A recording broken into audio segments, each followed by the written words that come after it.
on the Thread of Time, published in Il Programma Comunista in 1953, article number 106. Space versus cement. We're in a hurry, is that okay?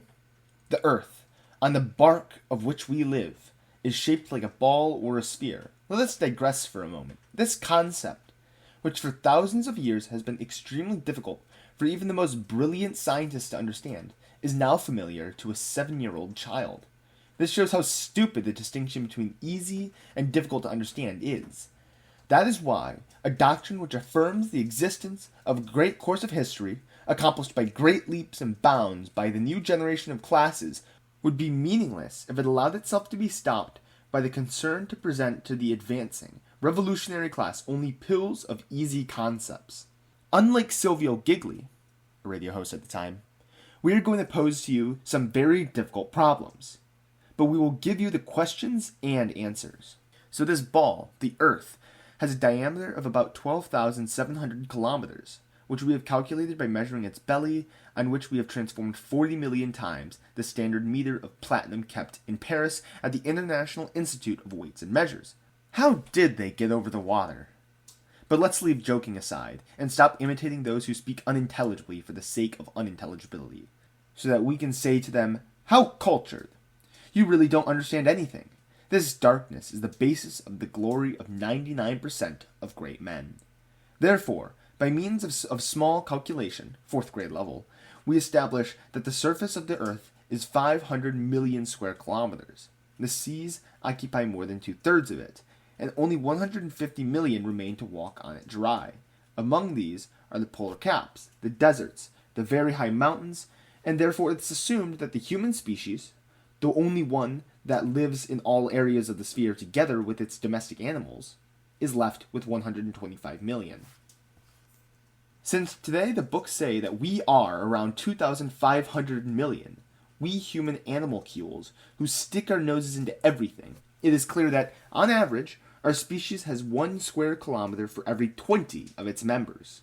At school, therefore, we say average population density of inhabited land, 20 souls. In fact, we don't count the corpses of the dead, which are much more numerous, per square kilometer.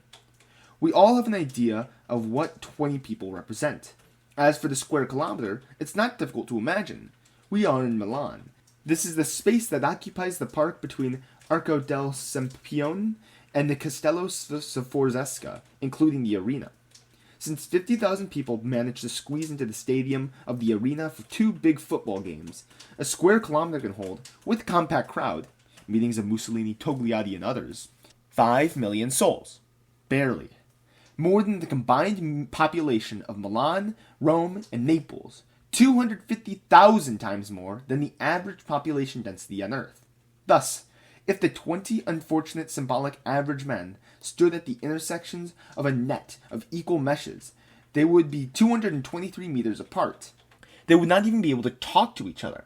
What a disaster it would be if they were women, and even more so if they were candidates for parliament. Side note, yeah, that was a sexist joke. I don't approve of it, but I guess you're just gonna have to deal with boomer humor if you're reading texts by white dudes from the 1950s. Apologies. But man is not rooted in the ground like trees, nor is he piled up in colonies like the madrepores we were talking about last time. And, by moving in 1,000 ways, he has established himself very irregularly in the different spaces that make up the bark of the planet. In Italy, the population density is 140 people per square kilometer, which is 7 times higher than the general average. The most densely populated province is Naples, 1,500 people per square kilometer, 55 times Earth's average. The countries with the highest density in Europe, and in the world, are Belgium, Holland, and England, excluding Scotland, which are around 300, i.e. 15 times the average density. The European country with the lowest density, together with Sweden and Norway, Russia, 29 inhabitants per square kilometer for the European part, hardly more than the world average. The density of the various continents is 53 for Europe and 30 for Asia. But there is an impressive drop below the average. Central and North America, 8.5. Africa, 6.7. South America, 6.3. Australia, Oceania, 1.5. This is 13 times less than the average world density. The density of the United States is 19, which is lower than that of European Russia, i.e. down to the Urals and the Caucasus. This coincides perfectly with the Earth's average. Is that why they want to offer themselves? That said, in the US, the population is extremely unevenly distributed. Even without taking into account the small districts, it goes from 0.5 in the Nevada desert to 240 in the teeming New Jersey, which is a little smaller than Lombardy. Finally, it should be noted that the population density in the RSFSR, which includes Siberia, is only 6.8. As for the USSR as a whole, its density is 9 inhabitants per square kilometer. And the most populous of the federated republics is Ukraine, located in the west, with 70 inhabitants per square kilometer. The human beehives. If we neglect the dispersed population, mostly rural, and if we take into account the only men who are agglomerated in the cities, we can observe, as we have already noted, a leap in the density. The figures being in the cities are about 1,000 times higher than the world average. As the scientists say, we move to another order of magnitude. It is not difficult to understand that the population of the countryside, considered in isolation in each district, whether small or large, is, on the contrary, less dense than the average. Establishing the number of scattered men and the number of men that are agglomerated, say in the world or in Italy, is, on the other hand, a more difficult problem. Even if we add up the populations of cities that exceed a certain arbitrarily chosen threshold, say 5,000 inhabitants, the conclusion is distorted by the fact that we have the figures for the municipalities. In Rome, for example, where the municipality is much larger than the city, the figure includes a scattered part of the population. On the other hand, for London, where the municipality is much smaller than the city, the figure includes the entire agglomerated population, and therefore the population of Greater London must be added in whole or in part. Let's take a wild guess. If we consider the whole world, we could say that 1/5 of the population lives in cities, given that this proportion is 0 in Central Africa, whereas in Belgium, at least 4 out of 10 people live in cities. In any case, here are the new figures which, given a new order of magnitude, are normally expressed in relation to the hectare, but which we will continue to give in relation to the square kilometer, i.e. 100 times more. Greater London, which is still being expanded by projects underway according to the system of satellite cities, each of which has about 50,000 inhabitants and is located at an average distance of 20 kilometers from the historic center, has a population of 8.5 million inhabitants on its 600 square kilometers. Density, 14,000. Apart from the filthy Jewish, Chinese, or Italian districts, you can still breathe in London. The most congested city in Italy, Naples, has an urban area of 800 hectares, or 8 square kilometers, with a population no less than 600,000 out of the 1 million inhabitants of the administrative municipality, which is made up of neighboring municipalities. The density reaches an almost inhuman figure of 75,000 inhabitants per square kilometer, or 3,750 times the Earth's average. Even if we consider only the municipality of Naples, with its 12 traditional districts, and therefore without taking account of its villages, the density is still 45,000 inhabitants per square kilometer, 3 times that of London. If we consider an abstract model, like the 19th century city, with 5-story residential houses and fairly wide open streets occupying 4/10 of the total area, a simple technical calculation shows that each local or room occupies about 5 square meters covered and 3 square meters urban. However, only 1 out of these 3 rooms is used for housing. On average, in Italy, each room accommodates 1.5 persons. For example, a family of 6 members has 4 rooms. Thus, each inhabitant has, so to speak, about 16 square meters in the compact city, which, hygienically speaking, is barely tolerable. We therefore have a density of 60,000 inhabitants per square kilometer. Where there are gardens, parks, etc., in addition to streets and squares, the density improves, i.e. decreases. We know that the origin of this accumulation is almost entirely due to the effects of the capitalist era. The pre-capitalist regimes were, in fact, quite content with few and by no means immense capitals dominating myriads of rural villages. But capitalism does not want to stop, and in fact, in this field, as in all others, it cannot. It is even this very important phenomenon that defines it. It is quantitative measures that count, not qualitative, political and propagandistic labels. Anything that reduces man's space is capitalism. La cite réduise. There were those who thought, and, unfortunately, implemented better. Mr. Charles Edouard Genouret, from Geneva, an architect by profession. Who is he? Just a moment. You know him too. The great men change their names. And what resonates throughout the world is Le Corbusier. The citizen, Le Corbusier, belongs to that category of fellow intellectuals that alone constitutes a phenomenon sufficient to disgust the big boys who at once called themselves proletarians and communists. Indeed, much is said about him, and, what is worse, about his theories and methods, in the Soviet press, and in all the newspapers and magazines that are his projection in the world. Just as much was said about him in the fascist and Nazi press in the past. Moreover, imitations and applications of his style are encouraged, some of which constitute the charms of the immense Moscow, the daughter in 10 different types of human organization, which stretches sovereignty over grandiose species, and whose dominating force always resided in distance and space, and the low in space construction, whose fire stopped the poisonous wave of capitalism by overturning Bonaparte into Berezina. Today, Moscow can do nothing less than its rival New York.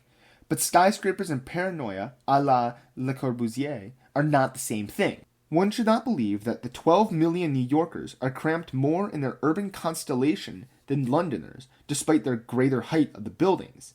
In a 30-story building, first of all, the proportion between apartments and offices is not 1 to 3, but 1 to 10, or 20. The maximum height is only reached in a narrow spire. The streets are at least 10 times wider than the typical 19th century European cities, whose indices of overcrowding we have calculated above. Each inhabitant has at his disposal a small apartment and not 2/3 of a room, and so on, so that in the end, the density is the same, and does not go beyond the said 20,000 per square kilometer, but indeed beats the 14,000 of the Greater London. No doubt about it. We have read a brilliant description of the building that Le Corbusier designed and had built in Marseille under his direction. The author of the article has some effective formulas. For example, when he says that in the 330 cells for 1,600 tenants, space is more precious than the uranium, this is not a caricature, but a consistent way of reporting on Corbusier's doctrines. Quote, Le Corbusier anticipates with his buildings the bright future of humanity, which has no land to expand at its leisure. His architecture is an anguished style against a superfluous and anxious race, against the conquest of space for life. End quote. However, more than impressions and value judgments may be influenced by the prejudices of the writer. What matters to us, as we said, are numbers. Here, a few orchists can learn what it means when quantity is transformed into quality, and not, inappropriately, in terms of the class-party relationship. The principle of the super-exploitation of space goes as far as these mindless tendencies, superimposing the greenery of urban gardens, tomorrow also that of wheat and potato fields, transmit roads and the covered areas of buildings vertically on the same space. Verticalism, this deformed doctrine is called. Capitalism is verticalist. Communism will be horizontalist. For the imperial dictatorship, Caius Julius had advised to cut off the heads of the highest poppies. For the proletarian dictatorship, it will be advisable to do the same, not only with the heads, but also with these high constructions. We could respect a Michelangelo, or Bernini, and maybe a bourgeois Eiffel or Antonelli, but certainly not this democratic John Array. Man or sardine? So, the first prototype of what is no longer a house, but a unité de habitation, which is supposed to become a neighborhood, opposing a ridge of land, in sunny and Mediterranean Marseille, rests on 36 bare pillars, under which, since there are no walls on the ground floor, pass the street and the so-called garden. The official morons are stunned by it, but technically, this realization, the great word of reactionaries, for whom everything exists prius in intellectu, first in the heads, more or less twisted, and then in facto, in other words, in a vile and passive manner, is within the reach of any good master mason who has in his hand a 100-page manual, the master mason being, for his part, respectable. This rectangle, placed on its 36 pillars, we estimate it to be 800 square meters. If anyone has any objections, please send us the plan and the elevation. About the empty height of the ground floor, there are not 9 floors, but 9 roads or corridors, to which the apartment cells give access, where each cubic decimeter is designed to serve as furniture, utensils, and, lastly, as space for the use of the inhabitant, who must be careful not to exceed the measurements of the plan. We, too, are tempted to be ironic in describing the operating room, designed to resize individuals that are too long or too wide. There are 330 cells, or 9 floors, for 1,600 inhabitants, who are subject to strict regulations for the use of individual and common spaces.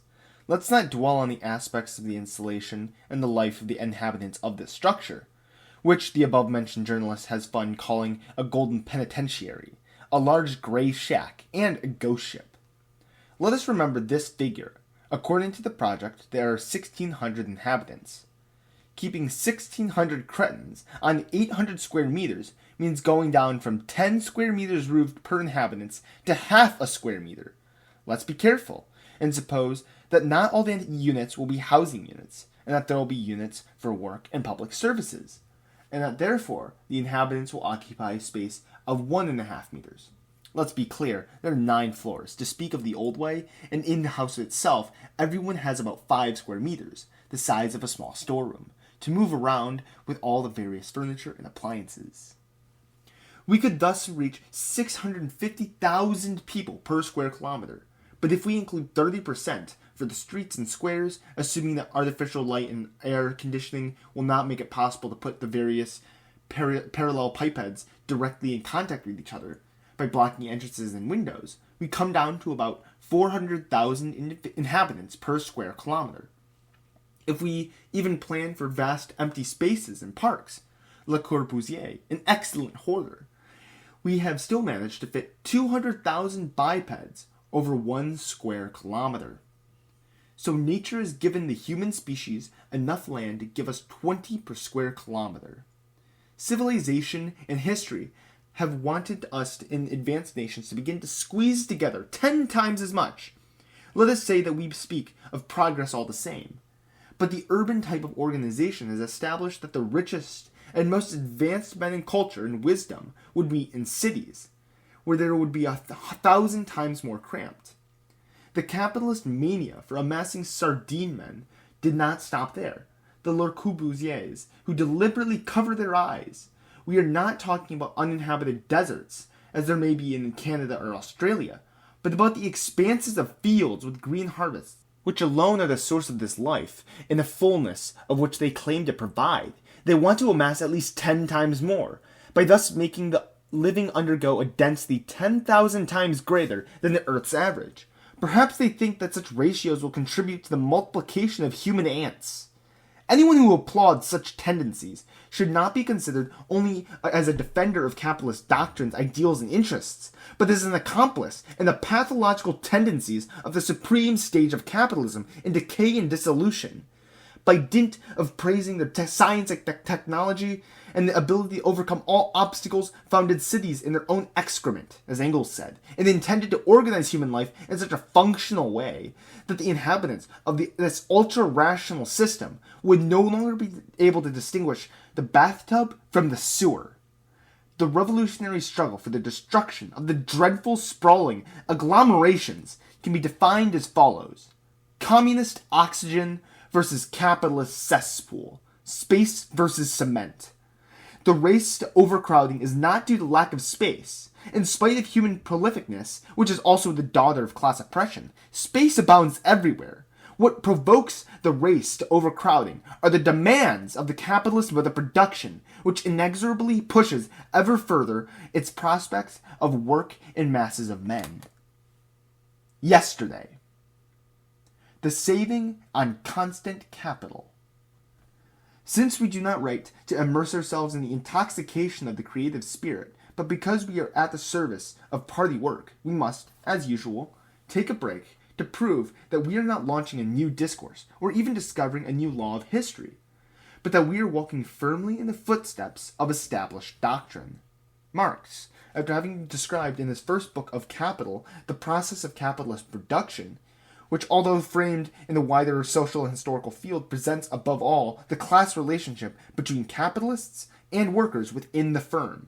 And after having studied in the second book the circulation of capital, that is, its reproduction by means of that part of manufactured commodities which do not go into direct consumption but are instruments of further production, he confronts in the third and incomplete book the process of capitalist production as a whole, which leads to the concrete forms which are really encountered in society, as the action of different capitals upon one another, in competition and in the ordinary consciousness of the agents of production themselves.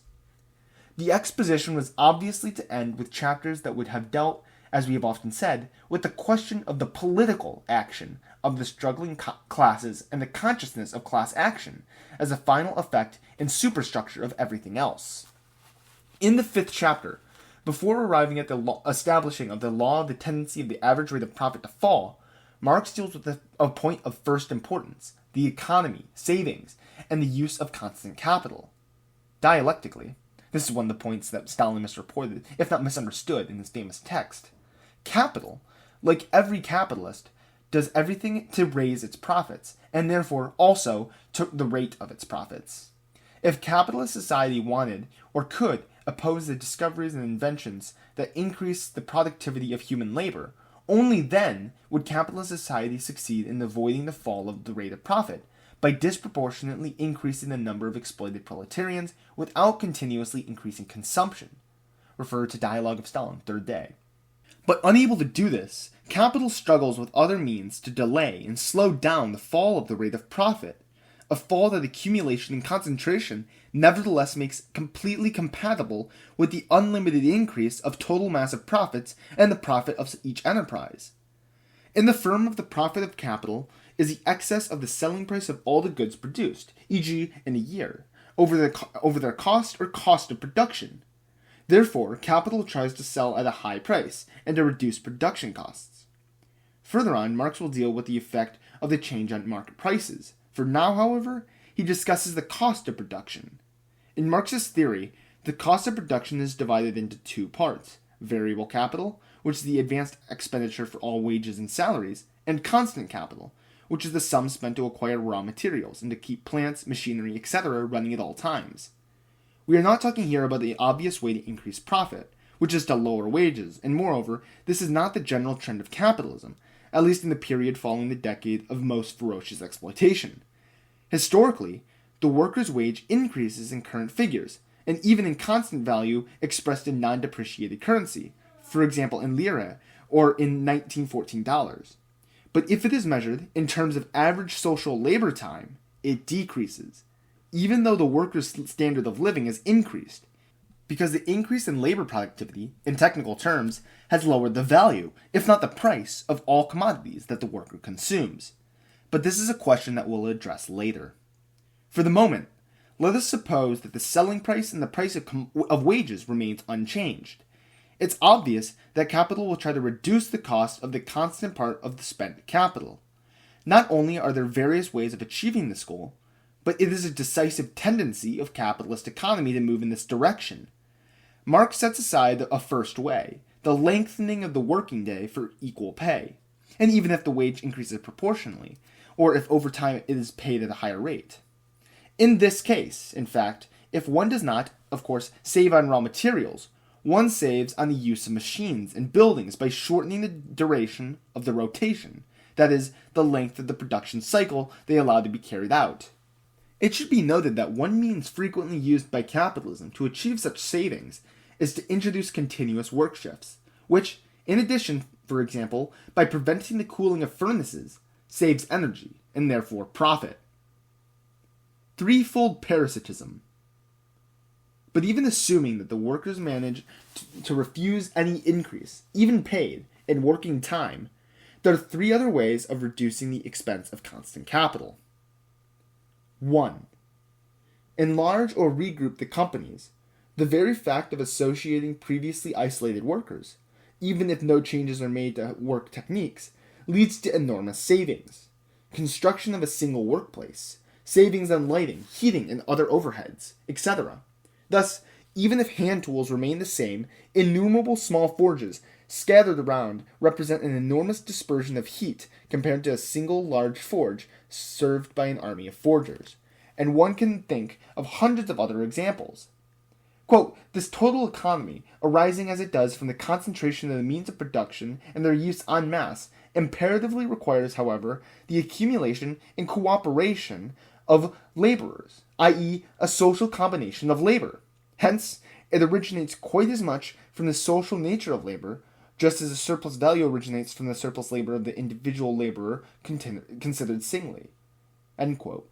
That's from Capital, Volume 3, Chapter 3. The recovery of scraps, but the waste product of any production, which thus becomes raw material for further processing, byproducts, insofar as they are now available in large quantities, whereas in the case of small-scale production, they were simply thrown away. This is a source of savings on production expenditure, and therefore a source of capitalist profit, which also results solely from the social character of labor. Technical improvements due to new inventions, the introduction of new machines, etc., in enterprises in other sectors which produce at a lower price of the raw materials, machines, installations necessary for the enterprise in question. Progress due to the very fact of mass production, which stimulates human intelligence and encourages it to solve technical problems that small production did not even pose itself because it did not need them. Therefore, here again, produces a benefit, not social, but to the advantage of capital. Quote, the characteristic feature of this kind of saving of constant capital arising from the progressive development of industry is that the rise in the rate of profit in one line of industry depends on the development of the productive power of labor in another. Whatever falls in the capitalist's advantage in this case is once more a gain produced by social labor, if not a product of the laborers he himself exploits. Such a development of productive power is again traceable in the final analysis to the social nature of the labor engaged in production, to the division of labor in society, and to the development of intellectual labor, especially in the natural sciences. What the capitalist thus utilizes are the advantages of the entire system of the social division of labor. It is the development of the productive power of labor in its exterior development. In that department, which supplies it with the means of production, whereby the value of the constant capital employed by the capitalist is relatively lowered, and consequently, the rate of profit is raised. End quote. Capital, Volume 3, Chapter 3. It is on these essential quotations that comrades, even among the best, who reduce the antagonism of interest to the simple duel between capitalist and his worker, to the higher or lower wage he pays him, and thus confine the antagonism within the framework of the firm, at the most, should be invited to reflect on these essential quotations. The antagonism between social classes is in fact based on a completely different appropriation, that which a capital achieves on a much larger scale by seizing, for the benefit of its own domination, all the fruits of the improvement in social efficiency, which results from the combination of the workers and the reduction of the average working time contained in the products. If direct surplus value were eliminated, the worker could work only 6 hours instead of 8. But if we take into account the increase in social efficiency, with the elimination of all the waste formerly due to a piecemeal production and the grandiose technical inventions, one should work only 1 hour a day. Where the strike? And it is precisely the field of surplus value that will be taken away from the capitalist, but not given to the worker, who will have to contribute to the services of general organization. The conquest will therefore not take place there, but in social organization, which will no longer be oriented towards the profit of capital, but towards the improvement of the living conditions of living labor. In socialist society, in truth, the worker will only provide society with just surplus value. His necessary labor will be reduced because of the increase in technical power due to the 10 steel slaves that each of us could have today, whereas a century ago we had none. Today, on the contrary, the capitalist system considers that all these infinite resources are inherent to capital, that they are virtues proper to capital, and that the worker is completely alien to the conditions in which work is carried out. The capitalist, like the imperfect Marxists, sees in the amount of the wage the only transaction between himself and the worker. The latter would therefore not have to be interested in the savings made on constant capital, but only in those that one would try to make on variable capital, on the money spent for his month. In fact, in order to save on everything, capital saves above all on the safety and hygiene of human working conditions. Which brings us back to our theme, city and countryside, cement and space, sewer and oxygen. Quote, such economy extends to overcrowding, close and unsanitary premises with laborers, or, as capitalist puts it, to space saving, to crowding dangerous machinery into close quarters without using safety devices, to neglecting safety rules and production processes pernicious to health, or, as in mining, bound up with danger, etc.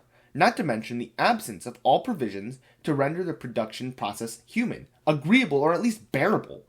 From the capitalist point of view, it would be a quite useless and senseless waste. The capitalism of the production is generally, despite all its niggardliness, altogether too prodigal with its human material, just as, conversely, thanks to the method of distribution of products through commerce, hey for Moscow, and the manner of competition, it is very prodigal with its material means, and loses for society what it gains for the individual capitalist. End quote. From Capital Volume 3, Chapter 3. From this powerful chapter of Capital, of programmatic essence, not to be read at the hairdresser's, where it's better to ask for the latest issue of Selection, we will now quote only the conclusion. Quote, the far greater cost of operating an establishment based on a new invention, as compared to later establishments arising ex sus ocibus. This is so very true that the trailblazers generally go bankrupt, and only those who later buy the buildings, machinery, etc. at a cheaper price make money out of it. It is, therefore, generally the most worthless and miserable sort of money capitalists who draw the greatest profit out of the new developments of the universal labor of the human spirit, and their social application through combined labor. End quote. Capital Volume 3, Chapter 3. Such is the description, worthy of Michelangelo's chisel, and made in advance of this cursed century which unfolds its splendor in the cult of the triumphant beast. Today, inflationary techniques. If small reformist laws have changed something in the organization of the factory by imposing on the capitalist certain security expenses, which he recovers 100-fold elsewhere, the concept of Marx, quoted above, is particularly effective if we apply it to town planning. Saving incidental expenses is the criminal motive which the capitalist regularly and sufficiently asserts, and which is echoed by the stupidity of the cardboard opponents, who are paid to play the same tune. In order to save incidental expenses, one piles up next to the big cities, in the big cities themselves, in the midst of dwellings, whose density is growing at frenetic rates, and factories frequently stuck to these dwellings, or surrounded by them, because of the incessant growth of the population and urbanization, deposits of harmful substances, explosives, and war devices, mainly because of the accumulation in urban areas of marshalling yards and depots, ports, airports, and other services. The resulting accidents are a part of the Daily Chronicle, a chronicle which takes a particularly sadistic turn at the beginning of 1953, when a whole series of disasters were recorded, which unfortunately will not end there. The situation is favored by lightness and the arrogance of technical bureaucracies, which increases in a frightening crescendo from war to war, who collaborate with them.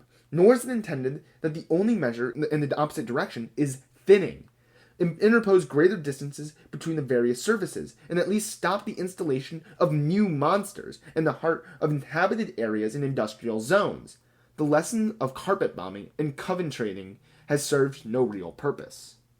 Capital freed the serfs that the feudal vassalage, which had nailed them to the ground, with serious disfigurement of human dignity, but it had proved none the less to be an excellent formula to keep, for example, the territorial density uniform in France. They were forced to stand still, but where they could eat and sleep and spread out as much as they needed. Urbanization responded to the needs of rampant manufacturing and the historical conquest of combined labor. As long as the place of production consisted of an immense room with a post for each craftsman, it was clear that there was nothing else to do, and that the crowding of innumerable workers into a small space to work, inhabit, and live made it possible to produce a much greater wealth. When wage earners were given a standard of living a crumb higher than that of the artisans and country bumpkins, the enormous mass of profit was used primarily to enlarge and beautify the cities, whereas in the old regime, a royal palace was sufficient, and in the new regime, the ruling class needs 100 different places to carry out its operations and entertain itself. But all the countless technical inventions that followed certainly did not lead to a further increase in the number of operators in little places.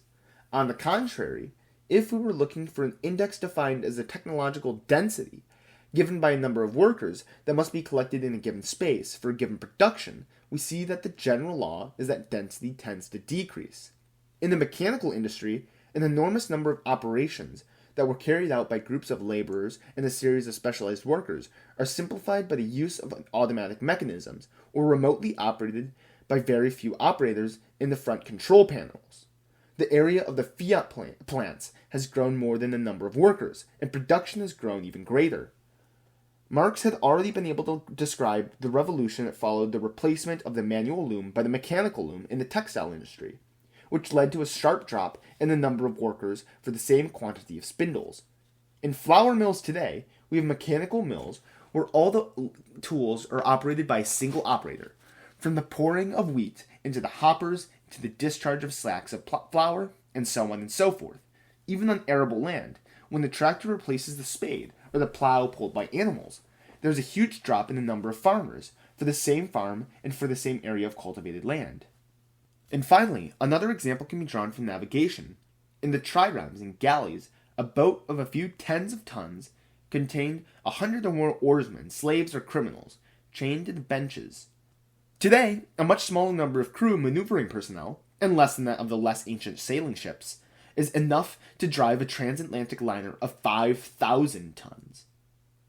Coordinate, not suffocate. With the inventions and the enormous increase in labor productivity, the coordination of many workers remains, but no longer has reason to be the beastly elbow-to-elbow clustering. This is even true of war. After all, Fourier and Marx were not wrong in defining the factories as prisons, to which, since then, supposed defenders of the workers have raised stupid hymns idealizing them, as opposed to rural production, which at least torments, even in the ancient forms, the muscles, but does not intoxicate the lungs and liver. The most modern forms of production, using networks of stations of all kinds, such as hydroelectric power stations, communications, radio, television, increasingly give unique operational discipline to workers spread out in small groups over enormous distances. Combined work remains, in ever larger and more marvelous weaves, and autonomous production disappears more and more. But the technological density measured above is constantly decreasing. The urban and productive agglomeration remains, therefore, not for reasons dependent on the optimum of production, but for the durability of the profit economy and the social dictatorship of capital. When, after having crushed by force this dictatorship, which is becoming more obscene by the day, it will be possible to subordinate every solution and every plan to the improvement of the conditions of living labor, shaping for this purpose what is dead labor, constant capital, the infrastructure that mankind has given over the centuries and continues to give to the earth's crust. Then the crude verticalism of the cement monsters will be ridiculed and suppressed, and in the immense expanses of horizontal space, the giant cities, once deflated, the strength and intelligence of the animal man will gradually tend to make this density of life and work uniform over the inhabitable land. And these forces will henceforth be in harmony, and will no longer be fierce enemies, as in the deformed civilization of today, where they are united only by the specter of servitude and hunger.